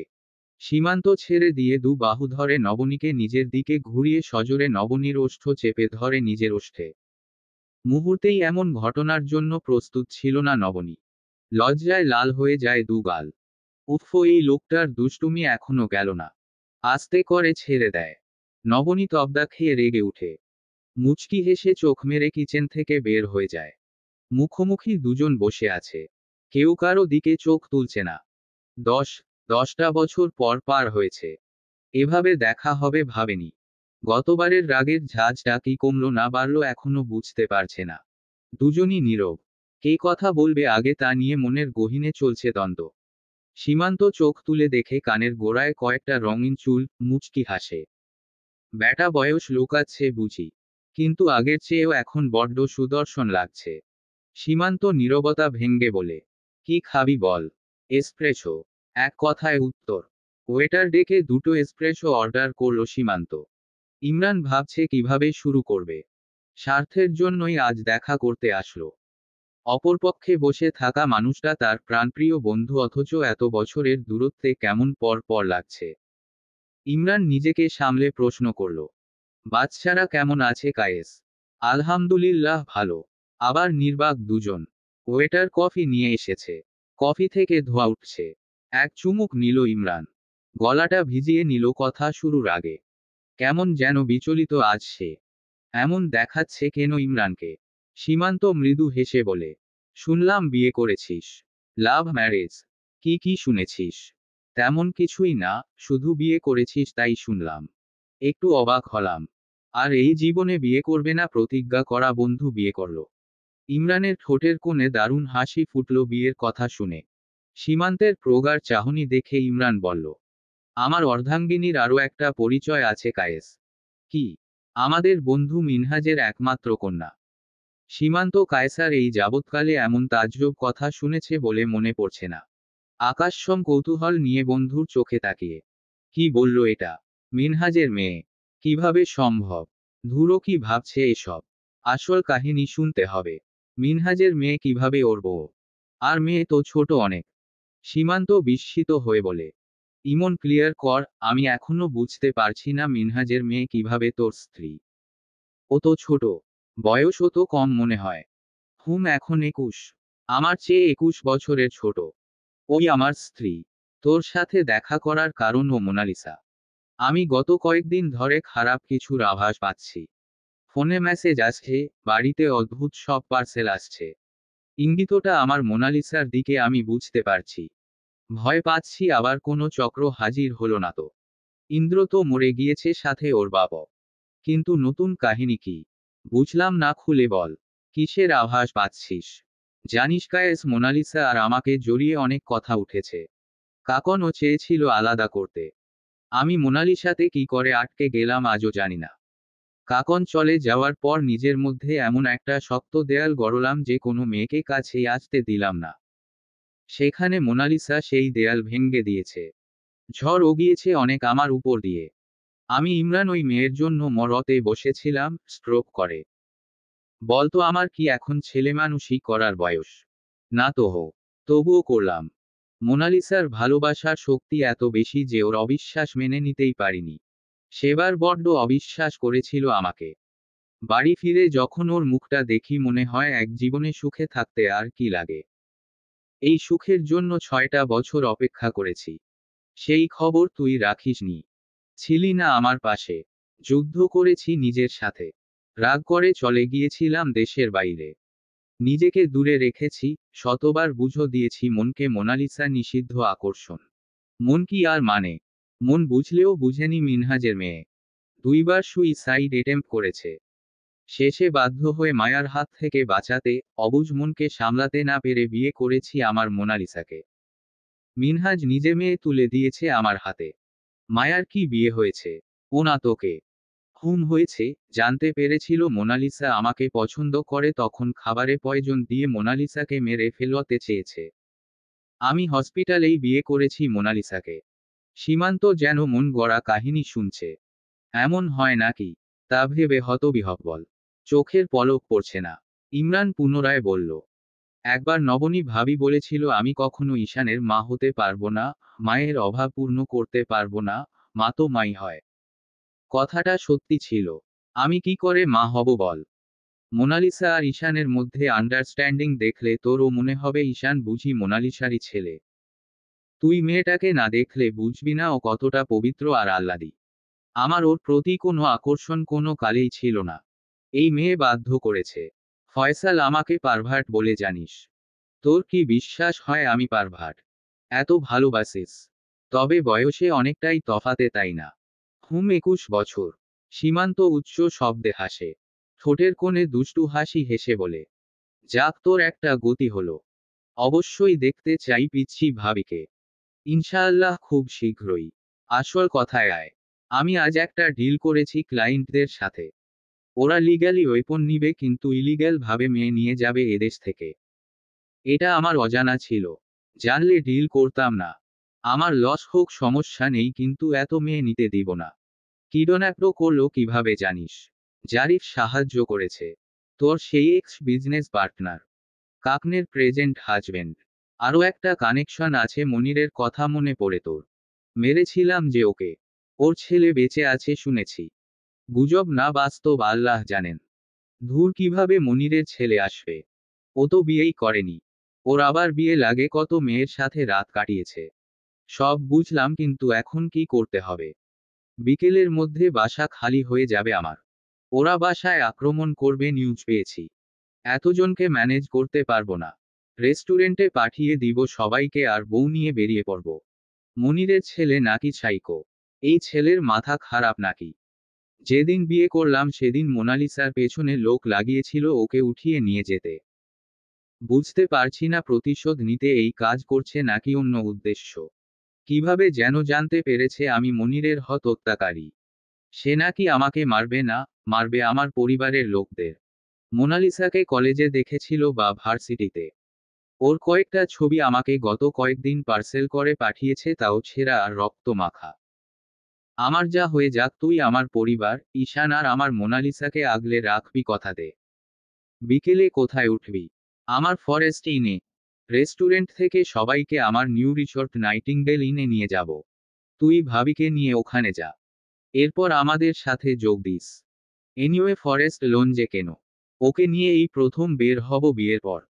যদি আর সুযোগ না পাই। আমি চাই না রাতটা ভয় কাটুক ওর।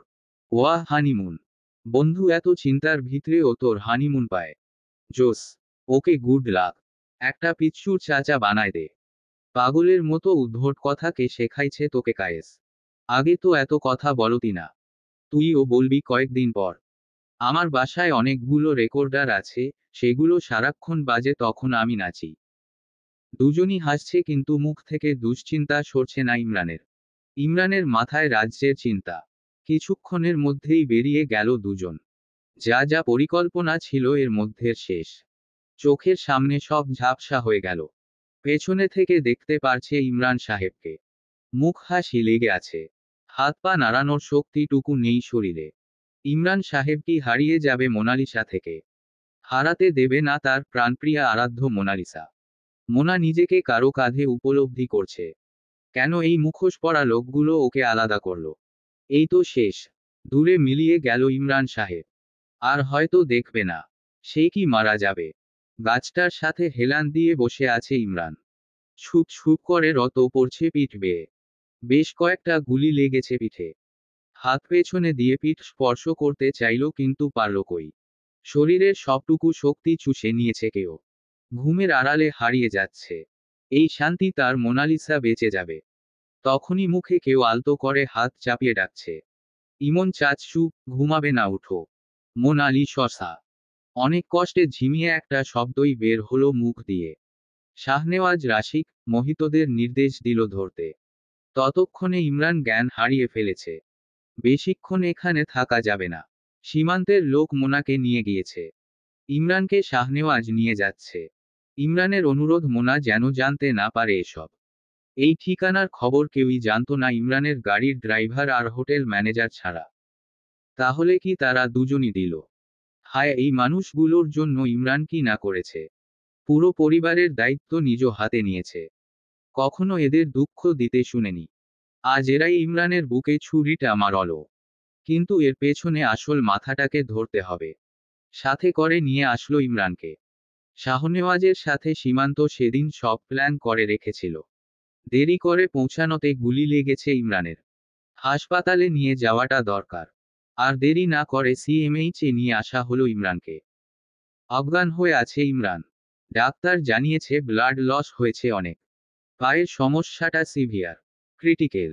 পায়ে খুব জোরে লাঠি দিয়ে বাড়ি বা রডের কিছুর আঘাত লেগেছে। একটা পা প্যারালাইজড হওয়ার সম্ভাবনা আছে। প্রয়োজনে কেটেও ফেলতে পারে। তা ওর জ্ঞান ফিরলে বোঝা যাবে কি করা দরকার। শাহনেওয়াজের মনে হলো ভেতরটা জ্বলছে। ইমন চাচ্চু তো সবসময় আগলে রেখেছে। বাবাকে কাছে না পেলেও চাচ্চুকে পেয়েছে। মাঝে মাঝে বুশরা হাউজে গিয়েছে, সময় দিয়েছে শাহনেওয়াজকে। আজ চাচ্চুর সাথে কেউ নেই। আল্লাহর কাছে ফরিয়াদ জানাচ্ছে খুব করে। মোনাকে সযত্নে পৌঁছে দিয়েছে কায়েস। পরিবারের সবাই এখন সুরক্ষিত এবং নিরাপদ। মনিরের সেই অবৈধ ছেলের মানসিক সমস্যা আছে। হুয়াং চ্যাং থেকে এই ইনফরমেশন নিয়েছিল কায়েস। মেনকা মারা গিয়েছে গত 5 বছর আগে। মারা যাওয়ার সময় সৃষ্টিকর্তাই শাস্তি দিয়েছেন। স্কিনে খুব জটিল সমস্যা হয়েছিল। চ্যাং এর ব্যবসায় ধস নেমেছিল। সীমান্তের আন্ডারে এখন কাজ করে। নবনী সীমান্তকে মাফ শব্দটা শিখিয়ে দিয়েছে। ক্ষমা মহৎ গুণ যতক্ষণ তা মেনে নেওয়ার মতো হয়। 3 মাস পর আবার মুখোমুখি সীমান্ত এবং ইমরান। গত মাসেই হাসপাতাল থেকে ইমরানের একটা ফ্ল্যাটে উঠেছে, যার খবর ওরা 4 জন ছাড়া আর কারো জানা নেই। ফ্ল্যাটটা নিয়েছিল মোনালিসাকে সারপ্রাইজ দিবে বলে, কিন্তু হলো না দেয়া। পিঠের ব্যথায় জর্জরিত ইমরান সাহেব বিছানা ছেড়ে উঠতে পারে না। সেবার জন্য মেল নার্স রেখেছে সীমান্ত। সীমান্ত, ফয়সাল এবং শাহনেওয়াজ সামনে বসে আছে। ফয়সাল বলল, ভাবির সামনে যাবি না। ইমরান সৎপিত পেয়ে বলল, এই শরীরে কখনোই মোনালিসাকে আমার এই অসহায় অবস্থা দেখাতে পারবো না। এখন ইমরান পুরোপুরি ডিসেবল একটা মানুষ। মোনালিসার বাস্তবে, কল্পনায়, ধ্যানে, জ্ঞানে সর্বত্র তার ইমরান সাহেব পারফেক্ট, শুধু বয়সটাই একটু বেশি। বিপদে পড়লে আপনজনরাই তো এগিয়ে আসে ইমন। ইমরান ক্ষীণ হাসে। সীমান্ত এবং শাহনেওয়াজ পাশে বসে তাদের দুজনের কথোপকথন শুনছে। ইমরান ফোনের দিকে তাকিয়ে কি যেন করছিল। তখন নিচু মাথা তুলে বলল, ফয়সাল, মোনালিসাকে দেখেছিস? কেমন আছে? ফয়সাল, সীমান্ত একে অন্যের দিকে চেয়ে পুনরায় ইমরানের দিকে তাকায়। এত কথা থাকতে ঘুরে ফিরে এই কাঠখোট্টা ইমরান কিনা মোনালিসাতেই থামে। সীমান্ত বলে উঠল, আগে তুই বলেছিলি তুই মোনালিসাতে আটকেছিস। এই কয়েক মাসে বিশ্বাস করলাম মোনালিসা এবং তার ইমরান সাহেব একে অন্যের পরিপূরক। শাহনেওয়াজ বলল, ইমন চাচ্চু, বিশ্বাস করবে না, আমি রীতিমতো ভয় পেয়ে গিয়েছিলাম। মামুনি ছাড়া বাবার সাথে কেউ জোরে কথা বলে না, কিন্তু সেদিন বাবাকে ধমকে বলেছে, আমার ইমরান কোথায়, কি করেছেন তার সাথে। আমি ছাড়ব না আপনাকে। যদি উনি বেঁচে না থাকে তবে আমাকেও মেরে ফেলুন। গত 1 মাস দেখেছি রাস্তায় নামলে এত আত্মবিশ্বাস নিয়ে নামে, উনার কাছ থেকে অনেক কিছুই শেখার আছে। আজও ঈশানের ক্যাম্পাসে কোন ফিমেল স্টুডেন্টের প্যারেন্টসকে বকে এসেছে। আই থিঙ্ক ওই মেয়েটা ঈশানকে বিরক্ত করেছিল। ইমরানের দু ঠোঁটে প্রশান্তিময় হাসি। মাথা নেড়ে বলে, এটাই আমার মোনালিসা।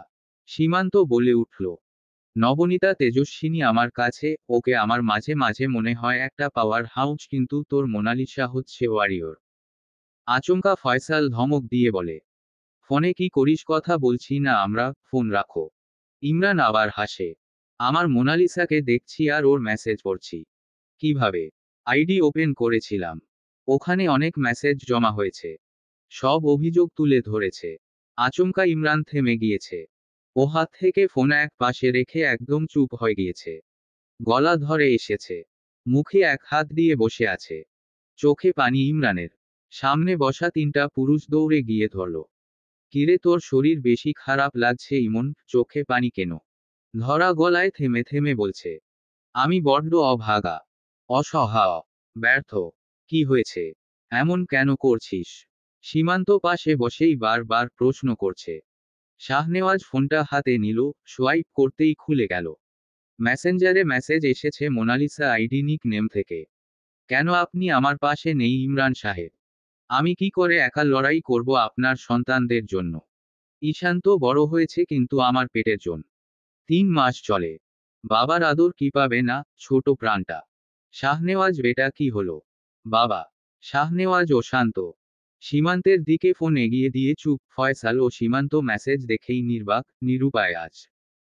জীবনের এই গুরুত্বপূর্ণ সময়টাতে ইমরান মোনালিসার পাশে নেই। এর চেয়ে কষ্টের কি হতে পারে? কি করে সামলাবে ওরা ইমরানকে? সীমান্ত, ফয়সাল এবং নবনী বসে আছে ওশান প্যালেসের ড্রয়িং রুমে। নবনী মোনাকে দেখে সামনে এগিয়ে গেল। ছোট্ট একটা মেয়ে, ফুলো ফুলো গাল, যেন মিনহাজ ভাইয়ের প্রতিচ্ছবি। হালকা রঙা জামা পরে আছে, গায়ে কাদা মাখা। পেছনে পেছনে ঈশানও এসেছিল। ঈশানের কোলে বিশাল সাইজের শেপার্ড। সীমান্তের মুখে শুনেছিল এই শেপার্ডের কাহিনী। ইমরানের খুব আদুরে শেপার্ড। শাহনেওয়াজ যেমন আগে পিছে মামুনি মামুনি বলে ঘুরে, ঠিক তেমনি ঈশান ও মামা করে ঘুরে বেড়াচ্ছে। এই দিক থেকে দুজনই ভাগ্যবতী। মোনা চিনতে পারেনি নবনীকে, সীমান্ত পরিচয় করিয়ে দিয়েছিল। বেগম। সীমান্তের ডাকে অতীত থেকে ফিরে এলো নবনী। কেমন মলিন মুখটা। বিছানায় ছেলেমেয়েদের কাপড় ভাঁজ করছিল আনমনে। সীমান্তকে প্রশ্ন চোখে বলল, জনাব, মোনা এই অবস্থায় একা কিভাবে নিজেকে সামলাবে? আমার ওকে দেখে কষ্ট হচ্ছে। আমিও তো এমন একটা অবস্থা পার করেছিলাম, যখন আপনি ছিলেন না আমার পাশে। যেদিন জানলাম আমার মাঝে ছোট্ট প্রাণের অস্তিত্ব, অথচ আপনি জানেন না সেই খবর। আমার মনে হয়েছিল আমার জীবনের সবচেয়ে কঠিনতম রাত ছিল ওই রাত। আমি তো পরে আপনাকে পেয়েছিলাম, কিন্তু মেয়েটার পাশে তো ইমরান ভাই নেই। ইমরান ভাই আদৌ বেঁচে আছেন? সীমান্ত কিছুক্ষণ অন্য ধ্যানে ছিল। ইমরানের জন্মদিনের দিন মোনাকে সামলাতে বেগ পেতে হয়েছে নয়ন, ঈশান এবং মিনহাজের। আজ মোনার সাথে দেখা করতে যাবে। কিন্তু গেলেই মেয়েটা এক প্রশ্ন করে, আমার ইমরান সাহেবকে এনে দিন। এই প্রশ্নের যে কোনো উত্তর নেই। নবনীর পুনরায় ডাকে ধ্যান ভাঙে সীমান্তের। পূর্ণ জ্ঞানে এসে নবনীকে হাত ধরে পাশে বসায়। রানী সাহেবা, আপনি তো মোনা ভাবিকে দেখেছেন। আমি উনার সামনে যেতেই ভয় পাই। ইমনকে এইটুকু মেয়ে এত ভালোবাসে, এটা ভাবতেই ভালো লাগে। কিন্তু আমি নিজেও বুঝতে পারছি না কি হবে ভবিষ্যতে। যদি কোনো প্রয়োজন হয় পাশে থাকবেন মেয়েটার। কি বলেন যুবরাজের বাবা? মেয়েটাকে আমার অনেক আদর লেগেছে। দেখতে দেখতে 30-এর কোটায় দাঁড়িয়ে আছি। এই বয়সে আপনার প্রতি আবেগটা আগের মতোই আমার। সেখানে মোনা তো মাত্র 21-এ। কিশোরী বয়সে আবেগটা বেশি। এই মেয়ে ইমরান ভাইকে ছাড়া যে সুস্থ আছে, এটা ভেবেই নিজের মনে সাহস পাচ্ছি। সুযোগ পেলেই ওকে আমি দেখে আসব। একদম চিন্তা করবেন না। এই নিয়ে কয়েকবার দাঁড়ানোর চেষ্টা করেও বারবার পড়ে গিয়েছে। নাইম ছেলেটা মুখটা প্যাঁচা পাখির মতো করে রেখেছে। এই বাড়িতে ইমরানের দেখাশোনা করার জন্য ওকে রাখা হয়েছে। ইমরান তো ওর কথা শুনেই না, উল্টা বকা খায়। আসলাম, জহির বারবার নিষেধ করছে। বিরক্ত হয়ে আসলাম এগিয়ে এসে ধরল। স্যার, কয়বার আছাড় খাইছেন? এমনে আছাড় খাইয়া বিপদ বাড়াইবেন। আরেকটু সুস্থ হন, এরপর না হয় দাঁড়ানোর প্র্যাকটিস কইরেইন। ইমরান চেয়ারে বসে ফ্লোরে তাকিয়ে আছে। আসলামের দিকে মুখ তুলে সেই আগের প্রশ্ন। আছাড় কিভাবে খায়, বলো? ব্যর্থ হয়েছেন। কায়েস এত বছরেও তোমাকে ভাষা শেখাতে পারেনি। আসলামের মুখটা ভোঁতা হয়ে গিয়েছে। ভাইজানরে তো ভয় পায়, কিন্তু ভাইজানের এই বন্ধুটা আরো 2 কাঠি আগে। ইমরান পুনরায় জিজ্ঞেস করল, আসলাম, তোমাদের মোনা ম্যাডাম কেমন আছে? শরীর কেমন ওর? ঈশান কেমন আছে? জহির, আসলাম একে অন্যের মুখ দেখছে। জহির একটু এগিয়ে এসে বলে, স্যার একটু সুস্থ হন। তাড়াহুড়ো করবেন না। ম্যাডাম সুস্থ, কিন্তু মনে হয় যেন নিজেকে পাথর বানিয়ে রেখেছে। আগের মতো হাসে না। আপনি ম্যাডামকে সাথে নিয়ে যে সব জায়গা, রেস্টুরেন্টে নিয়ে গিয়েছিলেন, মাঝে মাঝে ওখানে গিয়ে একা একা বসে থাকে। অফিস যায় এখন নিয়মিত। আর ঈশান বাবা ম্যাডামের ছায়ার মতো থাকে। সেদিন ক্যাম্পাসে একটাকে বেধড়ক পিটিয়েছে। ম্যাডামের গায়ে হাত দেয়াতে। ড্রাইভার আমাকে জানালো এই নিউজ। আমি কেন সুস্থ হচ্ছি না বলতে পারো? অক্ষম আমি। আমার স্ত্রীকে পরপুরুষ স্পর্শ করে, সন্তানরা আমাকে পাশে পাচ্ছে না। এটা তো বেঁচে থেকেও মৃত্যুসম যন্ত্রণা। ফয়সাল রুমে ঢুকতে ঢুকতে বলল, ইনশাআল্লাহ সুস্থ হয়ে যাবি। ডাক্তার তোর পায়ের রিপোর্ট দেখে বলেছে অনেকটা রিকভার করছে। একটু একটু হাঁটার চেষ্টা কর। একদিনে তো সম্ভব না। আশাভরা দৃষ্টি নিয়ে তাকিয়ে চেয়ারে হেলান দিল। কবে দেখা হবে প্রিয়তমার সাথে? মেয়েটা যে ভালো নেই এ কথা তার জানা আছে। মোনা হাসপাতাল থেকে চেক আপ করে গাড়িতে উঠছে, কেন যেন মনে হলো কেউ তাকে দেখছে।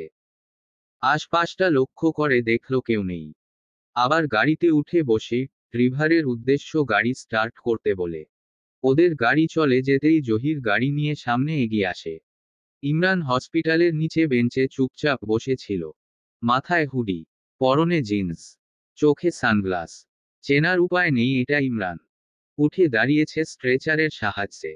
হতাশ দৃষ্টি নিয়ে পায়ের দিকে একবার তাকিয়ে ভাবল কবে ঠিক হবে এই পা। আর তো মাত্র 1 মাস বাকি মোনালিসার ডেলিভারি ডেটের। এই 1 মাসে কি সম্ভব? হয়তো চেষ্টা করলেই সম্ভব। জহির এগিয়ে এসে ধরতেই পা বাড়িয়ে গাড়িতে উঠে বসল। মোনালিসা আগের চেয়ে সুন্দরী হয়ে উঠেছে। চেহারায় মাতৃত্বের জৌলুস। গাড়িতে বসেই মনে মনে হাসে ইমরান। মেয়েটা একা লড়াই করছে আজ। ইমরান যেমন ঈশানকে নিয়ে লড়াই করেছে। আজ তার মোনালিসা ইমরানের আরেকটা অস্তিত্বকে ধরনীর বুকে টিকিয়ে রাখতে লড়াই চালিয়ে যাচ্ছে। বাতাসে ওড়না উড়ছে। এক পা করে একদম ছাদের রেলিংয়ের কাছে দাঁড়িয়ে আছে নবনী। হাত বাড়িয়ে ডাকছে সীমান্তকে। সীমান্ত এগিয়ে যাচ্ছে। খিলখিল করে ঝিনঝিনি স্বরে হাসছে। একেবারে কাছে এগিয়ে আসতেই রেলিং বেয়ে নিচে পড়ে গেল নবনী। রানী সাহেবা। সীমান্তের আর্ত চিৎকারে ঘুম ভেঙে যায় নবনীর। সমস্ত শরীর বেয়ে পড়ছে সেচ জল। শুকনো ঢোক গিলছে। হরবর করে নবনী খাট থেকে নেমে এক গ্লাস পানি এগিয়ে দিল। পানিটা খেয়েই নবনীকে কাছে টেনে দুহাতে বুকে জড়িয়ে নিল। এমন ভাবে মাথা চেপে ধরল যেন হারিয়ে না যায় নবনী। সীমান্তের বুকের অস্বাভাবিক কম্পন অনুভব করছে নবনী। আকস্মাৎ কি হলো উনার? এমন করছে কেন? সীমান্ত কেঁপে কেঁপে বলল, বেগম আমার 2টি সন্তান আছে আমি জানি। ওরা আমার প্রাণ, কিন্তু আপনাকে ছাড়া আমি অস্তিত্বহীন। বিলীন হয়ে যাব দুনিয়া ছেড়ে। জোরে জোরে শ্বাস ফেলছে সীমান্ত। নবনী সীমান্তের পিঠে আস্তে আস্তে হাত বুলিয়ে বলল, কাম ডাউন, আমি আছি তো। আপনাকে এত ভীত হওয়া মানায় না। আপনার হাতেই কিন্তু অনেকে বেড়ে উঠেছে, অনেকে বিনাশ হয়েছে। আপনাকে ভয় কেন গ্রাস করছে বলুন তো? বেগম মোনা ভাবি আজও আমাকে ফোনে জিজ্ঞেস করেছে ইমরানের কোনো খোঁজ পেয়েছি কিনা। নবনী সীমান্তের চোখে আতঙ্ক দেখছে। মোনালিসার ছটফট করা নিজেও দেখেছে। পাগলের মতো করে মেয়েটা মাঝে মাঝে। ইমরান ভাইয়ের সাথে এই মেয়ে কতটা ওতপ্রোতভাবে মিশেছে দূর থেকে দেখলে কেউ বুঝবে না। ইমরান হঠাৎ করে নিখোঁজ, যদি কখনো না ফিরে আসে, যদি ইমরানের লাশ আসে না আর ভাবতে পারছে না। বেগম খুব খারাপ একটা স্বপ্ন দেখছি। যত পাপ এই জীবনে করেছি এভাবে নির্ঘুম রাত কাটিয়ে প্রায়শ্চিত্ত করছি। মাঝে মাঝে মাথাটা জ্বলে। নবনী বিছানা থেকে নেমে দাঁড়ালো। বাবা। মায়ের মাঝে অতি আদরে ঘুমানো শাহজাদিকে কোলে তুলে নিল। সীমান্ত নবনীর এহেন কাণ্ডে হতবাক। বেড সাইড ল্যাম্পটা জ্বালিয়ে দিল। প্রশ্ন করল, কোথায় যাচ্ছেন? আসছি। নবনী রুম থেকে বেরিয়ে গেল। 5 মিনিটের মাথায় আবার ফিরে আসলো। দরজা লাগিয়ে সীমান্তের পাশে শুয়ে মৃদু গলায় দুহাত বাড়িয়ে বলল, কাম ফাস্ট। সীমান্ত যখন বুঝল নবনী কি বুঝাতে চেয়েছে মুহূর্তের অপচয় না করে ঝাঁপিয়ে ধরল। নবনী দুহাতে আঁকড়ে সীমান্তের মাথা বুকে চেপে ধরল। চুলে বিলি কেটে দিতে দিতে বলল, ভুলে যান না কেন এসব। সময় গড়িয়ে এখন আপনার 2টি সন্তান আছে। বড় হচ্ছে ওরা। যুবরাজ তো চোখের ইশারাও ধরে ফেলে। ও আপনার মতো ধূর্ত হয়েছে। আমি ওকে নিয়ে চিন্তিত।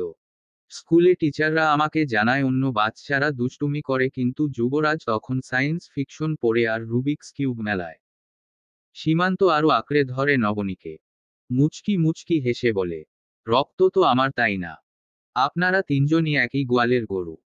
শাহনেওয়াজ আর যুবরাজ বসলে মনে হয় যে কোনো কেস সলভ করছে। গেস্ট রুমকে ওই 2জন মিলে একটা ক্রিমিনাল স্টাডি রুম বানিয়েছে।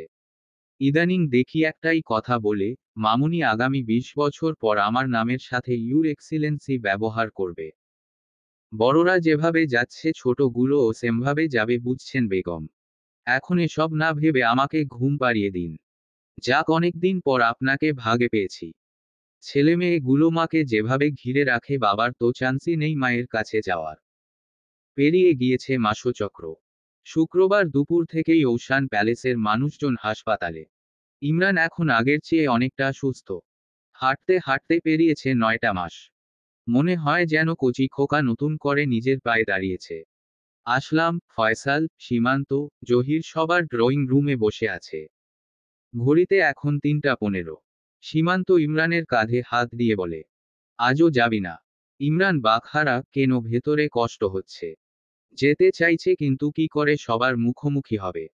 বাসা থেকে গাড়ি করে গেলে 20 মিনিটের পথ। শুক্রবার রাস্তায় জ্যাম নেই, এরপরও যেতে ভয় লাগছে। কি উত্তর দিবে প্রিয় মোনালিসাকে? কেন এতদিন আড়ালে ছিল? মোনালিসা কি মাফ করবে তাকে? ফয়সালের ফোনে নীরবতা ভাঙল রুমে। কথা শেষ করে ফয়সাল দাঁড়িয়ে বলে, ইমন এখনই চল, ভাবির অবস্থা খুবই খারাপ। রত্না ঈশানের কাছ থেকে বন্ড সাইন করিয়েছে। যে কোনো একজনকে বাঁচাতে পারবে।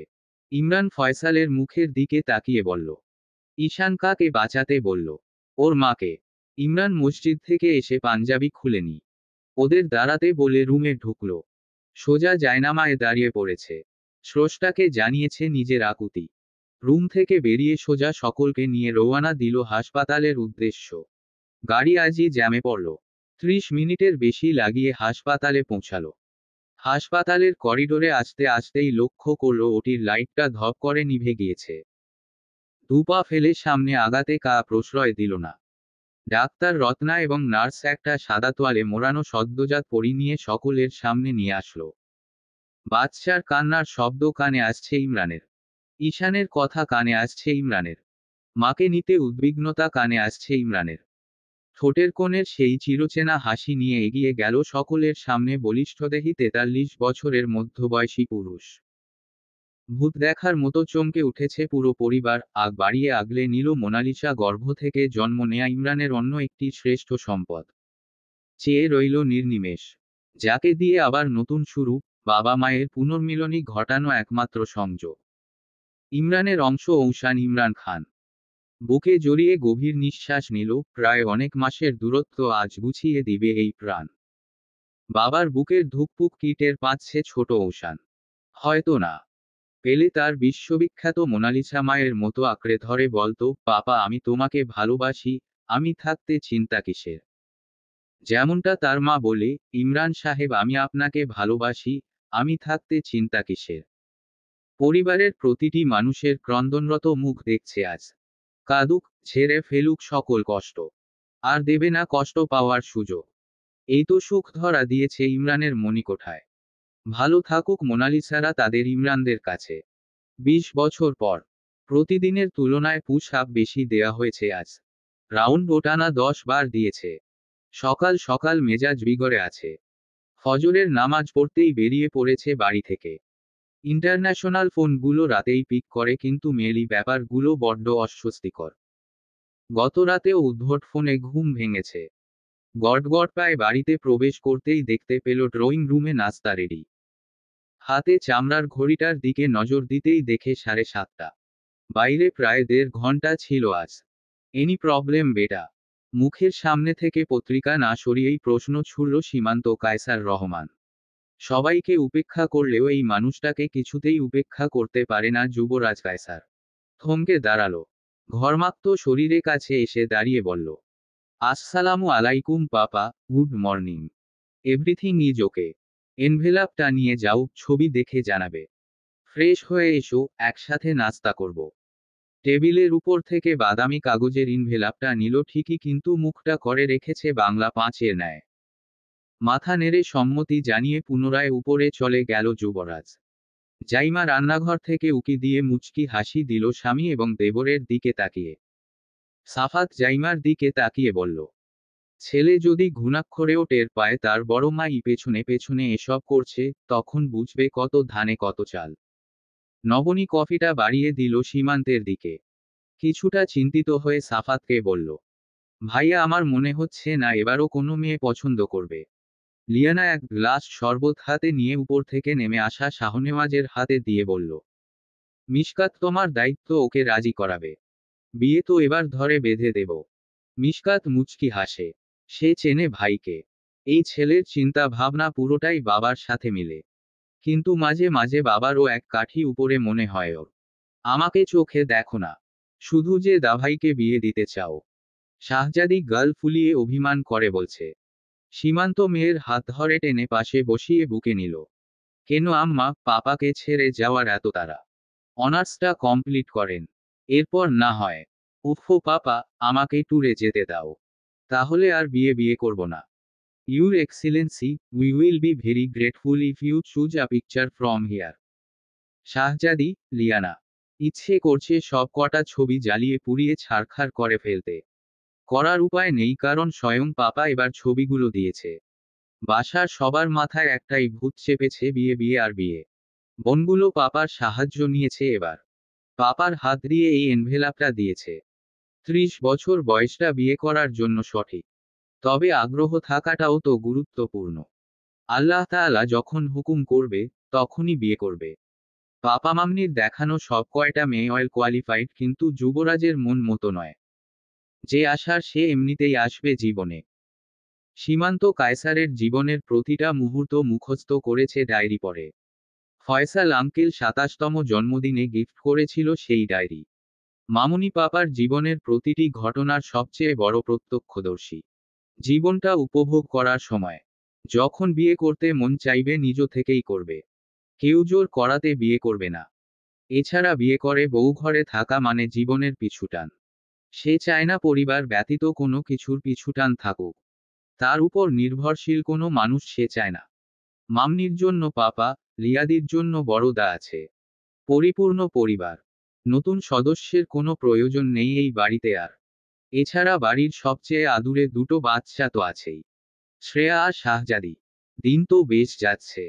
ভাবনা থেকে বেরিয়ে পুরো দস্তুর রেডি হয়ে ড্রয়িং রুমে এসে মায়ের পাশে দাঁড়ালো।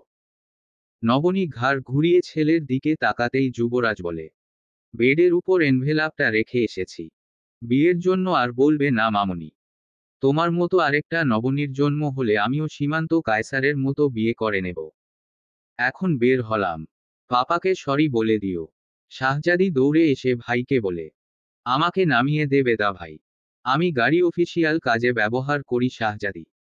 তুমি পাপার গাড়িতে যাও। সরকারের বেতনভুক্ত কর্মচারী আমি। গড়গড় পায়ে হেঁটে গেল যুবরাজ। ছেলের দিকে তাকিয়ে ফোঁস করে একটা দম ফেলল নবনী। পড়ার টেবিল আর রুম ছাড়া কিছুই বুঝত না। নবনী শাহজাদির কাঁধে হাত রেখে বলে, চলো মা, নামিয়ে দিচ্ছি। ভাই তোমাকে ভালোবাসে, কিন্তু সে তো সব কিছুতেই নিজের সততা ধরে রাখে, তাই না? মন খারাপ করে ফেলল শাহজাদি। তবুও মাকে পেলে মন্দ হতো না। মাকে তাই অতি উৎসাহে বলল, তোমার কলেজ তো অন্যদিকে মামুনি। তাতে কি, মেয়ের সাথে না হয় আজ ফুচকা খাবো। আমি মাঝে মাঝে কিন্তু স্টুডেন্টদের সাথে খাই। আজ না হয় আমার শাহজাদির সাথে খাবো। দাভাইয়ের নাম যুবরাজ না রেখে যমরাজ রাখতে। ছি মা, এসব বলে না। মেয়েটা বান্ধবীদের সাথে যায় কলেজে, রিকশাবাসে চড়ে। এতেই সে অভ্যস্ত। বাড়ির কেউ তাতে বাধা দেয় না।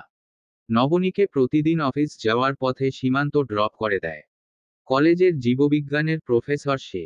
আজ মেয়েকে নিয়ে একটু ঘুরবে। ছেলেটা পুরো দমে নিরামিষ। শাহজাদি মায়ের হাত ধরেই বের হলো। কিছুক্ষণের মধ্যে ঢুকে পড়বে অফিসে।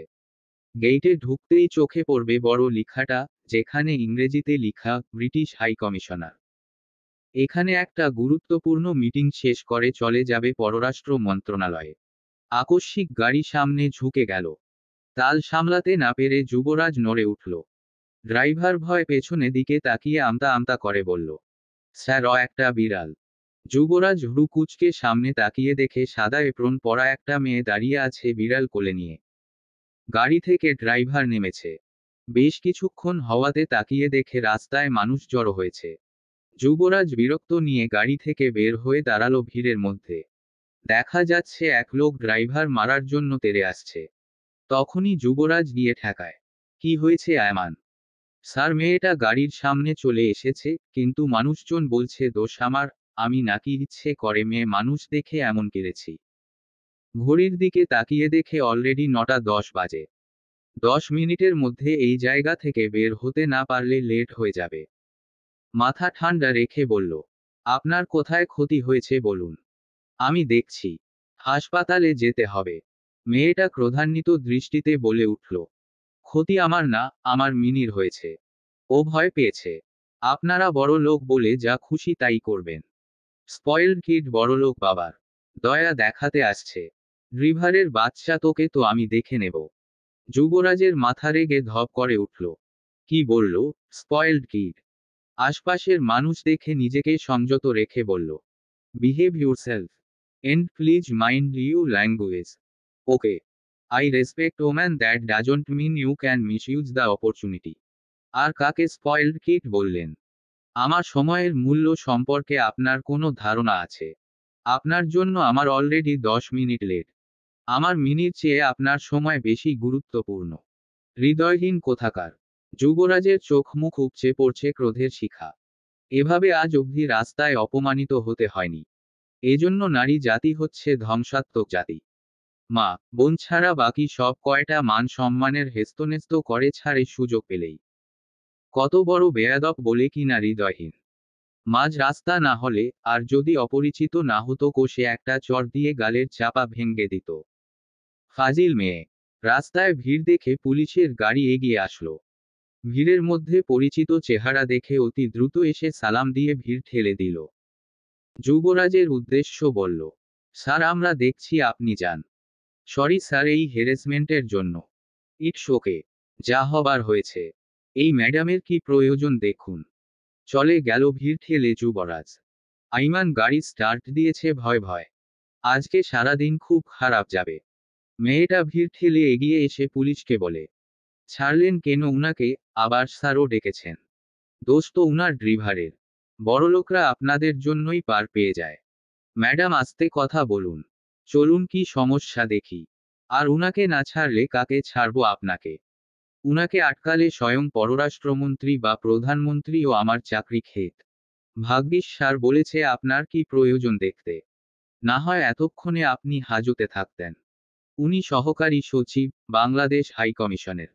এনিওয়ে, দেখে তো ভালো ঘরের মেয়েই মনে হয়। ডাক্তার নাকি? শেষমেশ সচিব। শুকনো ঢুক গিলল কিশোরী। কথা না বাড়িয়ে হাতেই উত্তর সংক্ষিপ্ত করল, স্টুডেন্ট। ভালো থাকবেন। সাহায্য লাগবে কি? না যেতে পারবো। বান্ধবীকে নিয়ে একটা রিকশা ডেকে রওয়ানা দিল ঢাকা মেডিকেল কলেজের উদ্দেশ্যে। জেসিকা খুব জোরে চঞ্চল বালিকার মাথায় গাঁটটা দিয়ে বলল, নিজেও জেলে যাবি, সাথে আমাকেও নিবি। সেদিন ঝগড়া করলি ক্যাম্পাসে সিনিয়রের সাথে, আর আজ তো সোজা হাই কমিশনের সামনে সচিবের সাথে। আন্টি শুনলে জুতা পেটা করবে তোকে। ঠোঁটের কোণে মিষ্টি হাসি। রহস্যজনক ভাবনা খেলে যাচ্ছে মস্তিষ্কে। আজই ছোট খাম্মিকে ফোন দিয়ে বলতে হবে বিভাবরী প্রেমে পড়ে গিয়েছে এক হৃদয়হীন সচিবের।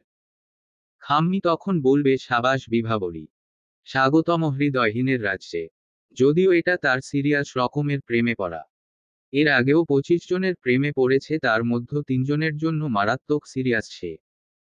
3 জনের মধ্যে যে কোনো একজনকে পেলেই আলহামদুলিল্লাহ কবুল বলে দেবে। এবারের টার্গেট এই লম্বাসম্বা সিল্কি চুলের চিকন নাকের দাড়ি মোচওয়ালা সচিব। নতুন প্রেমের উপাখ্যান। জেসিকা বিরক্ত নিয়ে মনে মনে বলল, আল্লাহ, এবার যেন কারো প্রেমে না পড়ে। এবার প্রেমে পড়লে আন্টি আমাকে শুদ্ধ ঝাঁটা পেটা করবে। বারান্দায় দাঁড়িয়ে যুবরাজ গান শুনছে, সীমান্তের কণ্ঠ থেকে ভেসে আসছে। প্রায় সময় যুবরাজ আড়ালে শুনে বাবার গাওয়া সব গান। হয়তো মা শুনলে লজ্জা পাবে।